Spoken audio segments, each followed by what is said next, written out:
चलो बात करेंगे ईरान में नरसंहार को लेकर। ईरान इस वक्त बारूद के ढेर पर खड़ा है और सड़कों पर इस वक्त खून बह रहा है, लाशें गिर रही हैं और पूरा देश 15 दिनों से आग में झुलस रहा है।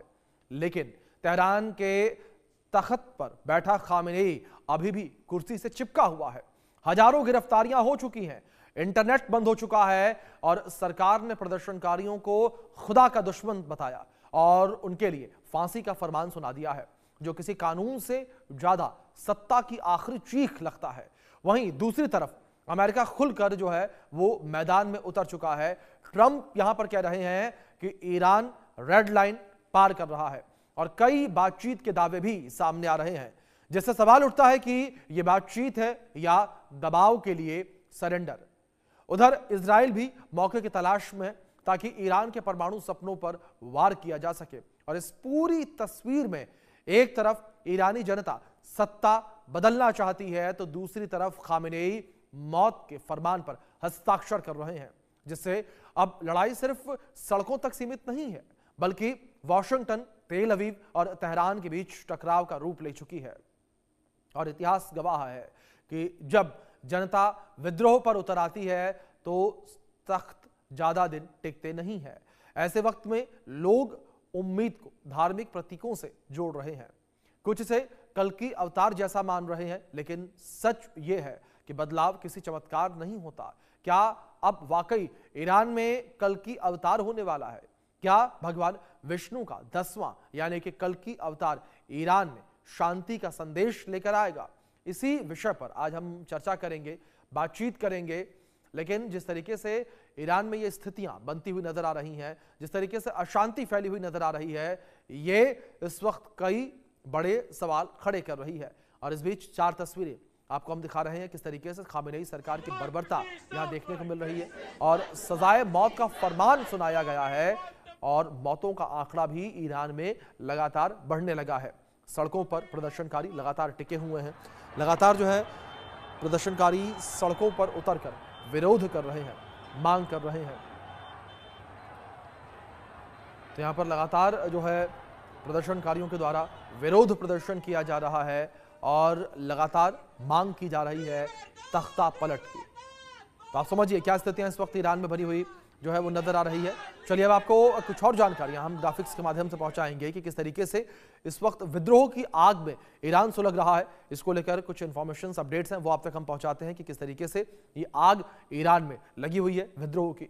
ईरान में 15 दिन से जारी हिंसक प्रदर्शन जो है वो लगातार देखने को मिल रहा है, लोग सड़कों पर उतरे हुए हैं। आप समझिए इन स्थितियों को, क्या स्थितियां हैं। सड़कों पर विद्रोहियों का सैलाब उमड़ा हुआ है, बड़ी संख्या में विद्रोही सड़कों पर है। अब तक 500 से ज्यादा लोगों की मौत ईरान में हो चुकी है। विरोध प्रदर्शन करने वाले लोगों की सड़कों पर 18 लाख से ज्यादा लोग इस वक्त हैं, 18 लाख से ज्यादा लोग सड़कों पर उतर आए हैं। विद्रोह कर रहे हजारों लोग गिरफ्तार किए गए हैं। आप समझिए पूरा मामला क्या है। ये खामेनेई सरकार का सख्त आदेश भी निकलकर सामने आया है और प्रदर्शनकारियों के खुदा के दुश्मन उन्होंने करार दिया, प्रदर्शनकारियों को खुदा का दुश्मन बताया है। विद्रोहियों को फांसी देने का फरमान दिया गया कि विद्रोहियों को फांसी दे दी जाए और दूसरी ओर यह कहा गया इंटरनेट और फोन सेवाएं बंद कर दी गई हैं। तो आप समझिए पूरा मामला ये। अमेरिका का ईरान को अल्टीमेटम भी सामने आया। अमेरिका ने अल्टीमेटम दिया, रेड लाइन पार न करने के लिए ईरान को कहा है। आप समझिए यहां पर किस तरीके से जो अमेरिका है उसकी इन्वॉल्वमेंट भी इस वक्त देखने को मिल रही है और इसी विषय पर हम बातचीत करेंगे। 2 खास मेहमान हमारे साथ जुड़ गए हैं, उनका परिचय सबसे पहले मैं आपसे करवा दूं। हमारे साथ आचार्य एच.एस. रावत जुड़े हैं, ज्योतिषी हैं। हमारे साथ ज्योतिषी वान्या आर्या जी जुड़ी हैं। आप दोनों मेहमानों का बहुत स्वागत है इस चर्चा में। और चर्चा की शुरुआत सबसे पहले वान्या जी मैं आपसे करना चाहूंगा। वान्या जी, जिस तरीके से आज हमारी चर्चा का ये विषय है, ये काफी ज्यादा इस वक्त पॉपुलर हो रहा है, सोशल मीडिया पर लोग इसको लेकर चर्चा कर रहे हैं, तरह तरह के कमेंट कर रहे हैं कि क्या अब ये कलयुग का वो समय है जब कल की अवतार जो है वो पृथ्वी पर आएंगे और ईरान या फिर वैश्विक हिस्सों को लेकर बात करें जहां पर अशांति इस वक्त फैली हुई है, वहां पर शांति स्थापित होगी? जी, थैंक यू अभिषेक। सबसे पहले इंडिया न्यूज के माध्यम से आप सभी को मेरा नमस्कार, आदरणीय रावत जी को भी मेरा नमस्कार। तो बेसिकली जो है ये जो स्थितियां अभी बनी हुई हैं, मुझे जी ऐसा लगता है कि ये अभी जो है और ज्यादा डिस्ट्रक्शन की तरफ जी चीजें जाएंगी। यहाँ पर अभी शांति की कुछ चीजें नहीं दिखती हैं, रादर अभी चीजें और ज्यादा स्पॉइल होंगी। स्पेशली अभी अगर हम ऑल ओवर द वर्ल्ड देखते हैं तो स्थितियां अभी और ज्यादा डेलिकेट हैं। अभी मैं एक आर्टिकल पढ़ रही थी जहां पर ईरानियन स्टेट मीडिया ने ही 109 यानी कि 109 सिक्योरिटी पर्सोनल्स को के जो है मौत की खबर जो है अभी बिल्कुल रिसेंट इनके इस पे अपलोड हुई है। सो बेसिकली क्या है कि हमने पास्ट हिस्ट्रीज में भी देखा कि जब जब भी अमेरिका और ईरान के बीच में इस तरह की कुछ चीजें हुई हैं, अमेरिका भी इनका सुपर पावर, ऑल्दो ईरान भी अब किसी से कम नहीं है, लेकिन जो डिस्ट्रक्शन है, जो इकोनॉमी वाइज दोनों कंट्रीज का कंपैरिजन है, उसमें बहुत ज्यादा डिफरेंस है। तो मुझे ऐसा लगता है अभी ये और कंटिन्यू रहेंगी। अभी आप देखेंगे फरवरी में जब 17 फरवरी को सूर्य ग्रहण पड़ेगा, विच इज अ पूर्ण सूर्य ग्रहण, जो है भारत में विजिबल नहीं होगा, पर उसका इम्पैक्ट जो है पूरे विश्व में आएगा। आप यहाँ से देखेंगे 17 फरवरी से 84 दिन, अगले 84 डेज और भी ज्यादा खतरनाक होंगे। इसके अलावा गुरुदेव बृहस्पति जो है अभी वो अतिचारी चल रहे हैं। तो वो जब अतिचारी चलते हैं यानी कि आप planet is running at N accelerated speed. तो यहाँ भी आप देखेंगे पूरे विश्व में बहुत ज्यादा उथल पुथल होगी। अभी युद्ध की संभावना रुकने की नहीं है। इसके बाद एक और टाइम जब आएगा, जब अप्रैल के अंदर जब कुंभ राशि में जो है मंगल यहाँ पर आएंगे, तब भी इस तरह की स्थितियां जो है आपको देखने को मिलेंगी। मंगल जो है कुंभ राशि में जी 23 फरवरी से 2 अप्रैल तक है। इसके अलावा जो है आप देखेंगे यहाँ पर जो है, यहाँ पर भी इस तरह की स्थितियां जो है बहुत ज्यादा रहने वाली है। भारत की मंगल की महादशा चल रही है, उसके अंदर जब राहु की अंतर्दशा फरवरी में शुरू होगी, तो आप देखेंगे और भी इस तरह के रिवोल्ट्स आप देखेंगे। कोई ना कोई अटैक जो है पाकिस्तान भी जो है भारत पे कर सकता है। अभी 2 दिन पहले भी आपने देखा, आपके चैनल के माध्यम से ही हमने ये चीज बताई थी, अभी 2 दिन पहले भी हमने अभिषेक जी आपके साथ शो किया था। जी तो इस तरह की चीजें जो है, इस तरह की स्थितियां जो है अभी कंटिन्यू रहेंगी। सूर्य का साल है, कहीं ना कहीं फायर एलिमेंट है, कहीं ना कहीं अग्नि तत्व है। तो 2026 जो है ओवरऑल सूर्य का साल है, खाली भारत के लिए नहीं, जो लोग भी western calendar across the globe follow करते हैं उनके लिए ये सूर्य का साल है। तो आप देखेंगे इस तरह की युद्ध की स्थितियां जो है अभी भी रहने वाली हैं। ये अभी डिस्ट्रक्शन और ज्यादा होगी। कहते हैं ना कि ये कलयुग है, जब कलयुग अपनी चरम सीमा पर पहुंचेगा। तो इस तरह से जहां से जिस हिसाब से लोग जो है इस टाइम पर जो है, जो ईश्वर को याद करें, जो भगवान को याद करें, हम लोग यही प्रे करते हैं आपके चैनल के माध्यम से कि सब तरफ जो है वर्ल्ड पीस हो। लेकिन बिल्कुल इससे पहले भी जब जब भी अमेरिका और बिल्कुल ईरान आवाना के जी, जाहिर साथ तौर पर शांति जो है वो स्थापित होनी चाहिए पूरे विश्व ट्रू में, क्योंकि इस वक्त विश्व के कई हिस्सों में अशांति लगातार देखने को मिल रही है, ट्रू जो कि बेहद ही ट्रू चिंता का विषय है। क्योंकि जिस तरीके से ये विषय बढ़ता चला जा रहा है, ये और चिंतनीय है। आचार्य एच एस रावत जी, मैं आपका रुख करूंगा। रावत साहब, मैं आपसे समझना चाहूंगा, पुराणों में कल की अवतार का क्या उद्देश्य है, क्या कुछ लिखा गया है, क्या कुछ कहा गया है कल की अवतार को लेकर? देखिए अभिषेक जी, कल की अवतार जो होने वाले हैं वो तो तब होते हैं जब पृथ्वी के ऊपर पाप ज्यादा बढ़ जाता है, जी या राक्षस वृत्तियां जो होती हैं, उस प्रकार के जो लोग होते हैं उनका उदय बहुत ज्यादा हो जाता है। उस कंडीशन में कल की अवतार लेते हैं और राक्षसों का विनाश करते हैं, और जो पाप बढ़ा है उसको धर्म की तरफ लेके जाते हैं, यानी जो अधर्म है उसको कंट्रोल करने के लिए भगवान अवतार लेते हैं। जी लेकिन भी क्या है, आज के समय पर दुनिया बहुत हाईटेक हो चुकी है, सोशल मीडिया का जमाना है, साइंस का जमाना है। तो इन चीजों पर लोग यकीन नहीं करते विश्व के अंदर, विश्व में यकीन ये करते हैं कि यूनिवर्स के अंदर ग्रहों की पोजीशन क्या है। जी और आखिर हमने पिछली साल भी भविष्यवाणी करी थी, आठ जी आठ की आठ सटीक भविष्यवाणियां हुई थी, जिसमें हमने हवाई जहाज से लेकर के ग्रह युद्धों की स्थिति की जानकारी दी थी। और इस बार भी हमने जानकारी दी थी कि अभी मई तक का जो महीना है 2026 में, तब तक स्थिति बहुत ज्यादा विस्फोटक रहने वाली है। यहाँ जो शनि देव चल रहे हैं वो जनता का कारक होते हैं, और उस पर मंगल की दृष्टि है, और सूर्य और मंगल की युति चल रही है।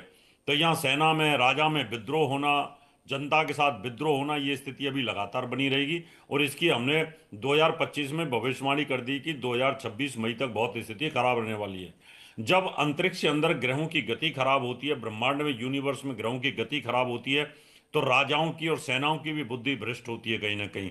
तो इसी प्रकार से अगर देखा जाए तो अभी तो मंगल और सूर्य की युति है, और कुछ ही दिनों में फिर मंगल राहु की युति हो जाएगी, जैसे वान्या जी ने बोला था। उसके बाद मंगल और शनि की युति होगी, यानी जब मंगल और शनि की युति होगी तो उस समय सेना और प्रजा में सीधा आमना सामना होने वाला है। तो इसका मतलब स्थिति ऐसी है कि अभी मई तक की स्थिति बहुत ज्यादा खराब है। इसमें दो देशों में युद्ध चलना, विस्फोट होना, और अन्याय बढ़ जाना। अब ये अन्याय बढ़ रहा है कि जैसे डोनाल्ड ट्रंप ने वेनेजुला को कंट्रोल कर लिया है और वहां का अब अपने आप को भी शासक डिक्लेयर कर दिया है। ये जी अन्याय है। जब इस प्रकार के अन्याय बढ़ते हैं तो कहीं ना कहीं कल की भगवान किसी न किसी रूप में तो अवतार लेते हैं। लेकिन हिंदुस्तान में तो इस प्रकार की स्थिति नहीं है, तो भगवान ने अवतार तो हिंदुस्तान में लेना है। तो हिंदुस्तान में जब ज्यादा पाप बढ़ेगा तो कल की अवतार लेंगे। अभी तो ये विदेशों में ही पाप बढ़ रहा है और वहां तो ये आपस में ही मर जाएंगे, और ऐसी स्थिति इन्होंने खुद ही पैदा की है। तो जी ये जी यूनिवर्स में ग्रह गति की गोचर का प्रभाव है जो अभी रहने वाला है, और जी इससे हमें बहुत सावधान रहने की आवश्यकता है। अभिषेक ठीक जी। ठीक ठीक है रावत साहब। वाना जी, 2026 के संदर्भ में मैं आपसे बात करना चाहूंगा। अगर 2026 को लेकर बात करें, क्योंकि जब 2026 की शुरुआत हो रही थी, जब हम कैलेंडर न्यू ईयर में प्रवेश कर रहे थे, तो उस वक्त भी 2026 को विनाशकारी साल बताया गया। यह कहा गया कि 2026 में वर्ल्ड वॉर 3 जैसी चीजें देखने को मिलेंगी, महामारी देखने को मिलेगी और मानव जाति का विनाश होता हुआ नजर आएगा। ऐसे में वाना जी, मैं आपसे समझना चाहूंगा कि जो ग्रहों की दशा है वो 2026 को लेकर क्या कुछ कहती है।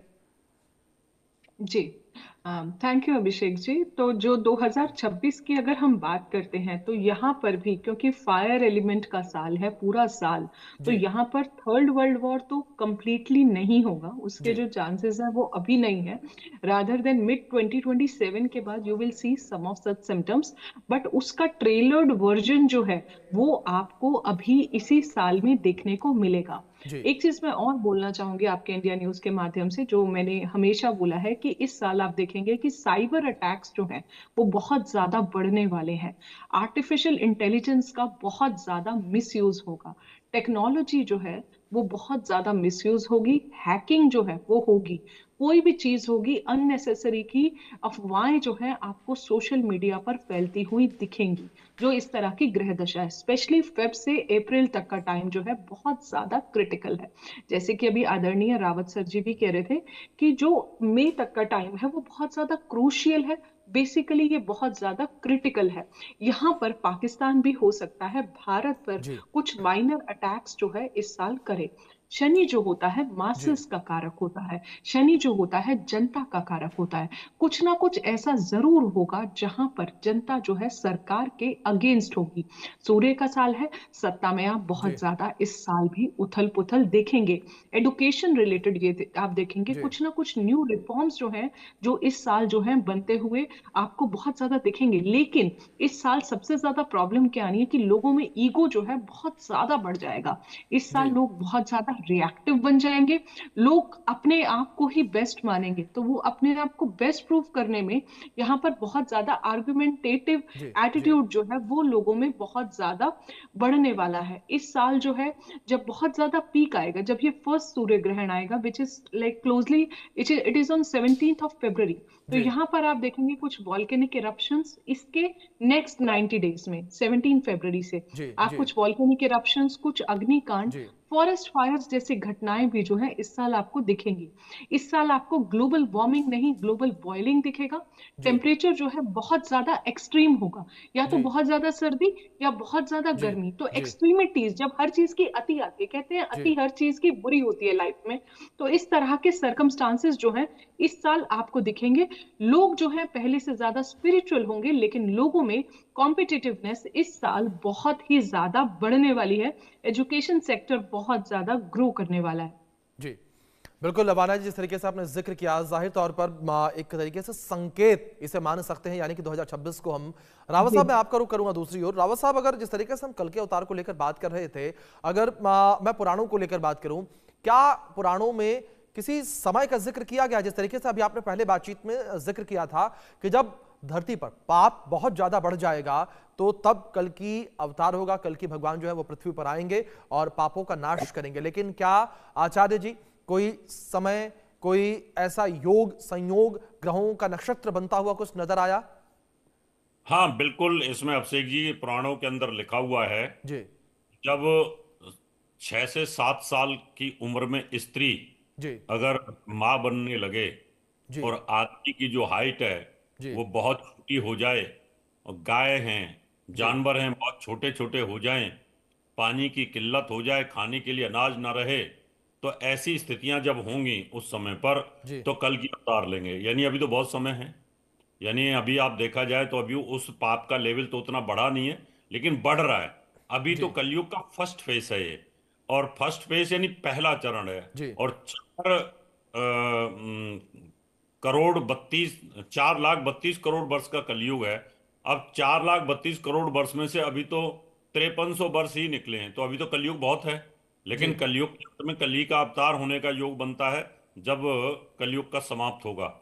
तो बीच में ही अगर कली अवतार ले लेते हैं तो यानी जो अधर्मी लोग हैं उनका अगर नाश कर देते हैं तो फिर तो कलयुग का कोई मतलब ही नहीं रह जाता। जी फिर तो कलयुग में कहीं ना कहीं सतयुग आ जाएगा। इसलिए अभी हम कल की अवतार की बात नहीं कर सकते। तो उसमें समय की बाउंडेशन है कि बहुत ज्यादा अधर्म होगा, बहुत ज्यादा पाप होगा, और लोग एक दूसरे को मारने लगेंगे, काटने लगेंगे, एक दूसरे को नोचने लगेंगे, खाने लगेंगे। अधर्म की जो सीमा है वो अति सीमा हो जाएगी। तो उस समय कल की अवतार लेंगे, और अभी वो पोजीशन नहीं है। जी ठीक है। रावत साहब, जिस तरीके से आपने जिक्र किया कि अभी वो समय नहीं है, लेकिन वान्या जी दूसरी ओर जिस तरीके से हम जो ग्रहों को लेकर बात कर रहे थे, वान्या जी क्या जो ग्रह हैं, जिस तरीके से अभी आपने पहले जिक्र किया कि जो ये 2000 साल की शुरुआत है, और अगर बात करें कि अभी एक महीना पूरा भी नहीं बीता और पूरी दुनिया ने बहुत सारी अच्छी चीजें देख ली हैं, तनाव जो है वो अपने चरम पर पहुंच चुका है। अगर मैं 2026 के अंत को लेकर बात करूं वान्या जी आपसे, तो जो अंत होता नजर आ रहा है, क्या वो इससे भी ज्यादा विनाशकारी है ग्रहों के हिसाब से, या फिर अंत जो है वो 2026 का इससे बेहतर होगा? देखिए, मेरा ऐसा मानना है कि इस साल जो है गुरुदेव बृहस्पति अपनी अभी मिथुन से शुरुआत उनकी हुई है। जी अभी वो वक्री है। इसके बाद मार्च में जो है वो मार्गी हो जाएंगे। इसके बाद गुरुदेव बृहस्पति अपनी उच्चस्थ अवस्था में आएंगे। जी जब वो अपनी उच्चस्थ अवस्था में आएंगे, जो लगभग आपका काफी लंबे टाइम के बाद वो आते हैं, तब आप विश्व में काफी पॉजिटिविटी देखेंगे।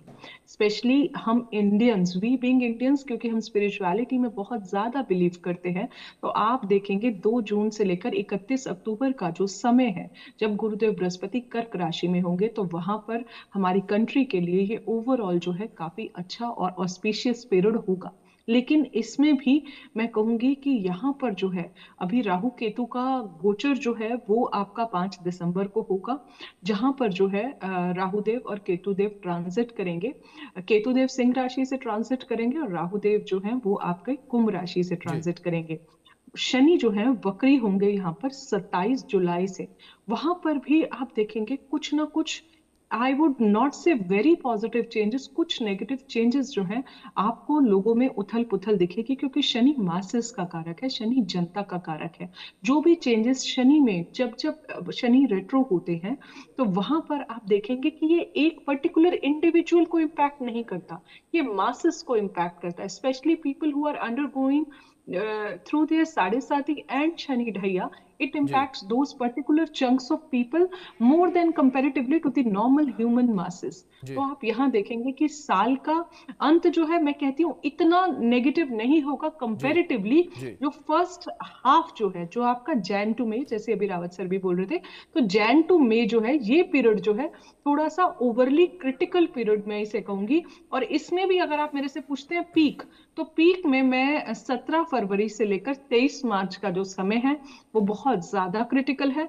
इनफैक्ट आप इसको आप मिड फेब, कंप्लीट मार्च और कंप्लीट अप्रैल आप अगर लेते हैं, तो वहां पर हमें कुछ नॉट वेरी पॉजिटिव न्यूज जो है वहां पर हमें सुनने को मिलेंगी, चाहे वो युद्ध से रिलेटेड हो, चाहे वो फॉरेस्ट फायर से, चाहे वो एआई अटैक से। आप देखिए ना, अभी जैन में ही अभी रिसेंटली हमने देखा जब सोशल मीडिया अटैक था, इसके बाद जो है अभी नेपाल की भी जो है कुछ ना कुछ न्यूज आई। परसों रात की जो एक न्यूज है, जो एक विमान जो है पाकिस्तान से आया है, जो जी जिसके ऊपर जो है अभी क्लियर नहीं है कि वो क्या है। सो आप देखिए, अभी हमारा ईयर का स्टार्ट ही इस तरह से हो रहा है कि काफी सारी चीजें जो है वो लोगों में कहीं ना कहीं एक स्ट्रेसफुल सिचुएशन को जो है क्रिएट बिल्कुल करेंगी इस टाइम बिल्कुल पर। बिल्कुल बिल्कुल वान्या जी, बिल्कुल ठीक कहा आपने कि लोगों के अंदर तनाव की स्थिति जो है लगातार पैदा होती नजर आ रही है। दूसरी ओर आचार्य जी, मैं आपसे समझना चाहूंगा, ईरान को लेकर बात करें तो ईरान की कुंडली आचार्य जी क्या कहती है? जिस तरीके से ईरान को हमेशा हमने अस्त व्यस्त ही देखा। अब शेख जी मैं बताना चाहता हूँ ईरान अस्त व्यस्त नहीं रहा है। ईरान जी के आसपास जितने भी कंट्री थे, गल्फ कंट्री, सारे के सारे अस्त व्यस्त हुए हैं। जी सब पहले सनातन धर्म या आर्य को मानने वाले थे, मूर्ति पूजक थे।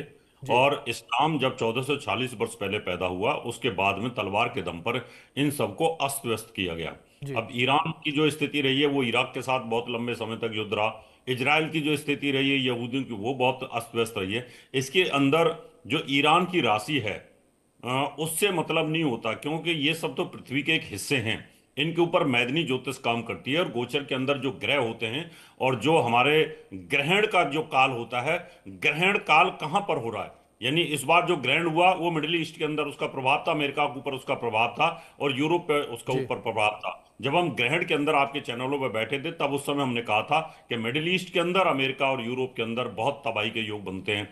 तो जहां जहां पर भी ग्रहण का साया, काली छाया पड़ती है, जी वो एरिया पृथ्वी का डिस्टर्ब होता है। उसमें सभी एलिमेंट डिस्टर्ब होते हैं। इसमें जल है, वायु है, अग्नि है, पृथ्वी है, मानव जीवन है, और साथ में जो प्रजातियां होती हैं, जी जो 84 लाख योनि है, सभी इसमें प्रभावित होती हैं। तो मिडिल ईस्ट इस समय ग्रहण के साये में था, और साथ में जी मिडिल ईस्ट में ही प्लेनेट की पोजीशन का प्रभाव सबसे ज्यादा है। इसलिए मैदनी ज्योतिष के हिसाब से अगर देखा जाए तो मिडिल ईस्ट में सबसे ज्यादा ये शुरुआत है। और यहीं से अब देखा जाए, ईरान और इजराइल की स्थिति खराब हुई, इसकी भविष्यवाणी पहले की थी हमने। फिर उसके जी बाद गाजा फलस्तीन के साथ उनका चल रहा है। फिर बीच में आपने देखा जी कंबोडिया का और थाईलैंड का भी हुआ, यूक्रेन का, रशिया का चल रहा है। अभी यूरोप के साथ रशिया का तनाव बढ़ गया, अमेरिका का आपने देखा वेनेजुला के साथ बढ़ गया, और आगे क्यूबा के साथ भी हो रहा है, कोलंबिया के साथ हो रहा है। तो ये जो स्थिति है मिडिल में, यहाँ पर जो ग्रहों का प्रभाव था, उन्हीं लोगों की बुद्धि भ्रष्ट हो रही है। उन्हीं जो देश के प्रधानमंत्री, राष्ट्रपति हैं, उनकी बुद्धि भ्रष्ट हो रही है। जब उनकी बुद्धि भ्रष्ट होती है, उनके ऊपर ग्रह खराब चलते हैं, तो उस जी देश के ग्रह खराब चलते हैं। अब खोमेनी साहब की कुंडली खराब चल रही है, अगर डोनाल्ड ट्रंप की कुंडली खराब चल रही है, तो उनके देश की स्थिति खराब हो जाती है। तो यहाँ पर जो देश का जो मुखिया होता है, बिल्कुल होता है, प्रधानमंत्री होता है, उसकी कुंडली का एनालिसिस करने से हमें सटीक बिल्कुल रावत जानकारी। साहब, भाई अब देखने वाली बात यहाँ पर ये होगी क्या स्थितियां इस वक्त ईरान में बनती हुई नजर आएंगी आगे चलकर। फिलहाल बहुत शुक्रिया आप दोनों मेहमानों का जुड़ने के लिए, कीमती वक्त इंडिया न्यूज के साथ साझा करने के लिए। वक्त छोटे से ब्रेक का है, बने रहे इंडिया न्यूज के साथ।